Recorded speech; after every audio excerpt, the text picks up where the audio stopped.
Over the years, there have been some amazing wrestlers in the WWE. There have also been some downright terrible ones. Looking at you, Great Khali. We have to put up with a lot of crap as wrestling fans, both from people who can't stand the product and from people who make the damn product. For every Triple H 2003 title reign and John Cena 2005 to 2015 Reign of Blandess, there are wrestlers that make us fans keep coming back. Here's a tribute to the wrestlers that put the Royale in Wrestling Royale, starting with Chris Benoit. Into the crossface! Unreal! How was you there? But that's personal. Come on, ladies and gentlemen!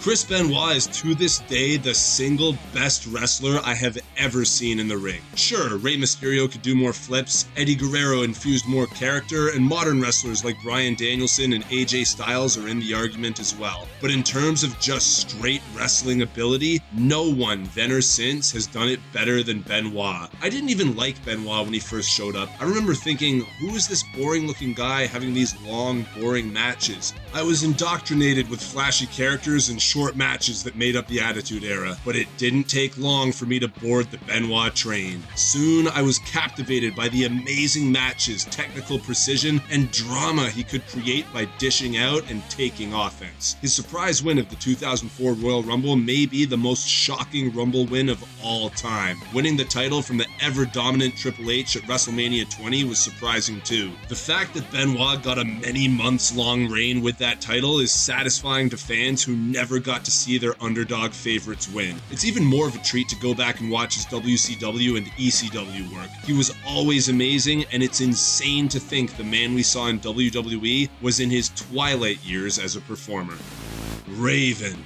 And look at Raven, DDT! Dangerous shopping. It's right here, right now!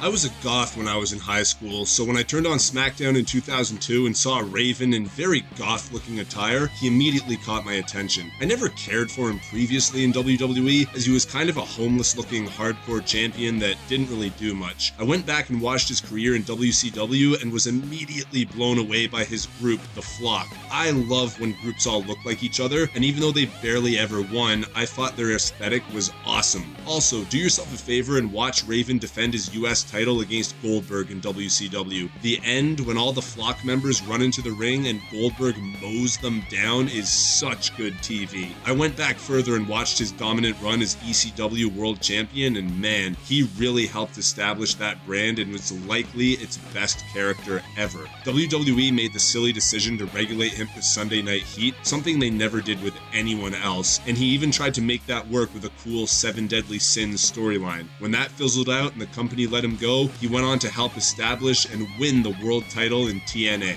Everywhere this man has been that wasn't WWE, he was a total asset. CM Punk.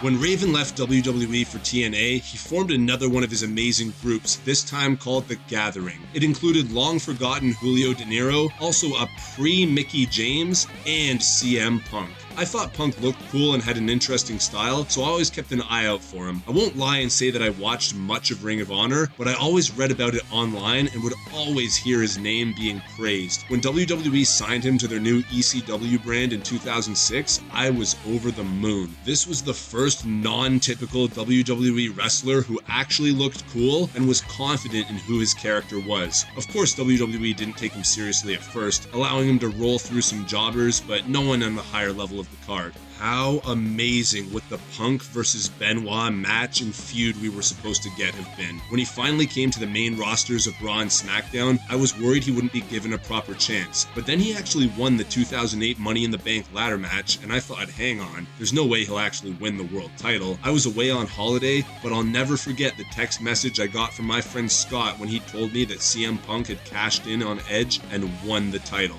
All of the amazing work he's done since then as a bona fide main event draw has justified my interest in him in the early 2000s. Bravo, CM Punk, you tore down every obstacle that undersized, undermuscled, and heavily tattooed you had when I first saw you.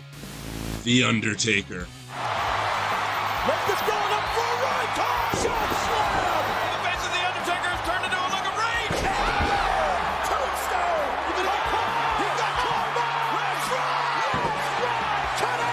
This was the wrestler that started it all for me. I always had an eye on him as a kid before being sucked into being a WWE fan for life. He stood out on all the posters in the early and mid 90s where everyone else looked silly and over the top. The Undertaker looked cool, mysterious, and badass. As wrestling entered its boom period of the Attitude Era, I finally caved and started watching. And you better believe it was The Undertaker that I was looking for on every show. I was a huge horror movie fan growing up, so it was an easy transition becoming a Taker fan. We got to see prime Stone Cold Steve Austin, prime Rock, prime DX, and even prime evil Vince McMahon, but to me, they were all secondary to The Undertaker. I also love groups, so this was right around the time he formed the Ministry of Darkness, which I thought was the coolest group ever. When he came back as a biker, I was initially disappointed until he won me over with that character too. Also, his in-ring performances skyrocketed in quality as the biker. When he came back as the Dead Man in 2004, I was over the moon. I never thought we'd see him win a Royal Rumble, so that finale in 2007 between himself and Shawn Michaels was absolutely insane. The last few years of his full-time career are better than most wrestlers' primes, and seeing him as the focal point of so many world title storylines was a dream come true for this fan. Kane. This is carnage. Oh, a choke slam. Look at this. Oh my God. When I was growing up in the 90s, The Undertaker was my main draw to tune into WWE. My family couldn't afford cable, so I didn't always get to stay up to date or even know who all of the wrestlers were. I was hanging out with a friend one day and told him how cool I thought The Undertaker was, and he asked me, well, what do you think about his brother? I almost jumped through the ceiling. He has a brother? I asked. What does he look like? My friend told me, well, he has a red mask, and that was it. I was set. I had to see what this brother of The Undertaker in a red mask looked like, and man, I was not disappointed at all. Late 90s Kane is one of the most imposing figures ever in wrestling. There were definitely a few moments where he absolutely should have won the world title too. The year 2000 would have been the perfect time, as Kane was an absolute wrecking machine then. Just look at January 2001 when he set a long-standing record with 11 eliminations in a single Royal Rumble. Or how about in 2003 when he first took his mask off and was an unstoppable psycho. Sadly, Kane was always booked to be the guy that other wrestlers looked good beating, but I think a solid world title program in the late 90s or early 2000s would have been very justified. X-Pac. From X-Pac to Kane to the X-Factor. Oh, blow by X-Pac. X-Factor. Wait a minute. Bronco Buster. The Undertaker certainly drew me to the WWE, but the second incarnation of D-Generation X absolutely kept me coming back. You have to go back and watch late 90s crowds to understand just how over pretty much everyone on the card was. I've always liked a good second in command, whether they're a good guy or a bad guy. As the de facto second in command of the coolest group on TV, X-Pac stood out immediately to me. His in-ring work, both offense with his badass kicks and his defense bumping around the ring like few others can, made him a real treat to watch. More than that, his character work was excellent and believable. He felt genuinely cool, which made me feel cool by watching him. I'll never understand why he never got another run in the company. I understand there were substance abuse issues and that played a part, but how sweet would it have been to see X-Pac as a surprise entrant in, say, the 2005 Royal Rumble? The Road Dogg, Jesse James. Yeah. Make sure that don't happen. Oh, Pump yeah. handle slam. Oh, what a right hand. Oh, you didn't know? Anyone who was remotely around the WWE in the late 90s knows that entrance music by heart. While Triple H and the badass Billy Gunn were the muscle of DX's second coming, X-Pac and the Road Dogg were the characters. The Road Dogg was so smooth on the mic, so comfortable in his own skin that everything he said you wanted to be a part of. His legendary tag team of the New Age Outlaws was so over that they started winning singles titles before the team even split up. Billy Gunn took the hardcore title, while the Road Dogg had a short but awesome reign as the Intercontinental Champion. If you're ever in doubt of how over the Road Dogg was, listen to these pops as he wins the Intercontinental title and as he enters the 1999 Royal Rumble match. Two. He's over. We have a new Intercontinental Champion.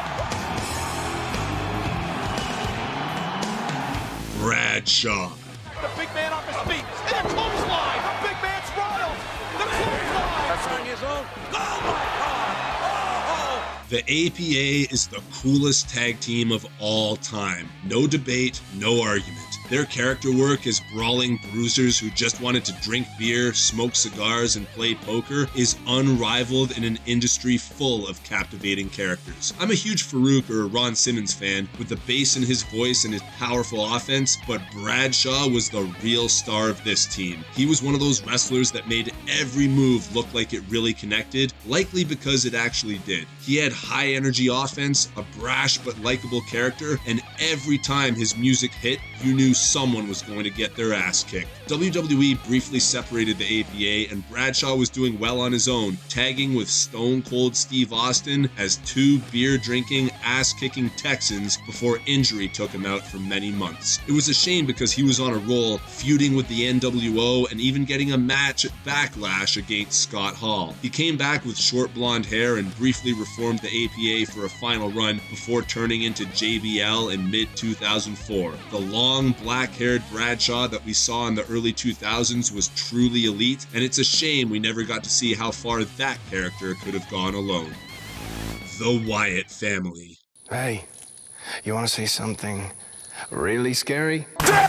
WWE from 2010 to 2013 was brutal. The product was overly glossy, felt like an infomercial, had downgraded its in-ring intensity, and had next to no interesting characters. If it wasn't for CM Punk, I don't think a single adult would have kept watching. This all changed in 2013 when we had The Shield and then the Wyatt family. While The Shield was amazing, the Wyatt family completely captivated me. They didn't look like anyone else. They were big and strong and scary as hell. Nothing was cooler than when the two heel factions, the Shield and the Wyatts, got booked in a match against each other at Elimination Chamber 2014. The crowd was eating out of their palms, and in a match where technically no one should be cheered, everything any of these men did got cheered. We really got to see the potential of Luke Harper in this match, and would continue to see it until he left the company many years later. When Braun Strowman was added a few years later, the group looked to be a super dominant, big, scary group of men. The 2016 Royal Rumble and their mini feud with Brock Lesnar is forever a highlight for me. Brock Lesnar. See this happen so When Brock Lesnar first debuted in 2002, I remember thinking, oh great, it's another one of these big bodybuilder guys that they'll push for a while, then they'll lose interest in him and he'll be gone. I knew I was wrong by the third or fourth time I saw him, because it's one thing to be able to pick up someone like Rikishi or Mark Henry, but it's another thing entirely to pick them up easily, rapidly, and toss them around like they don't weigh 300 or 400 pounds.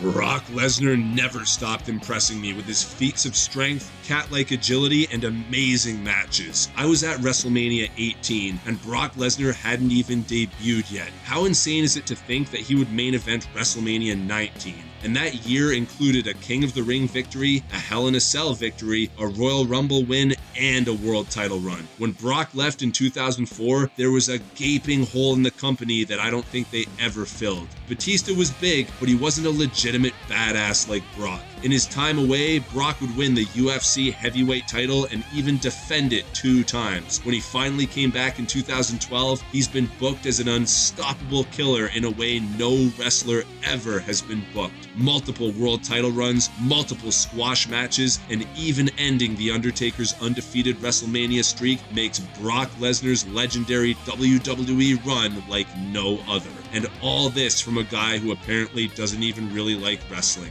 Unreal. Those are my top 10 favorite wrestlers of all time. Are there any that surprised you? Let me know in the comments below.